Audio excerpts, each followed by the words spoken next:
આજરોજ જે T20ની world કપની match છે એમાં ખૂબ જ મોટી સંખ્યામાં દર્શકો અહીંયા આવવાના છે.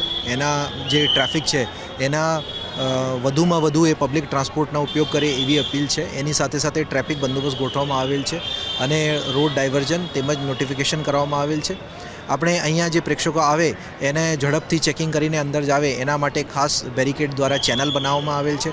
મોટા હોલ્ડિંગ એરિયા રાખવામાં આવેલ છે અને સ્ટેડિયમની અંદર 3 લેયરની સુરક્ષા ગોઠવવામાં આવેલ છે. આ જે સ્ટેડિયમ છે એમાં સુરક્ષા માટે BDDS ટીમો તેમજ એન્ટી ડ્રોન ટીમો પણ ગોઠવવામાં આવેલ છે.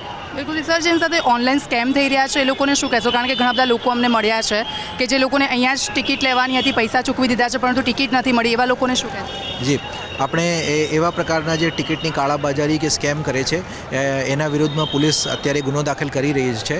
આજરોજ પણ 6 ગુના દાખલ થવા આવ્યા છે અને એમાં 8 આરોપીને ધરપકડ કરવામાં આવેલ છે અને વગર ટિકિટ કે કોઈ ડુપ્લિકેટ ટિકિટથી અહીંયા સ્ટેડિયમમાં એન્ટ્રી નહીં લઈ શકે છે અને જે સાચી ટિકિટ છે એનાથી જ આ સ્ટેડિયમમાં પ્રવેશ મળશે.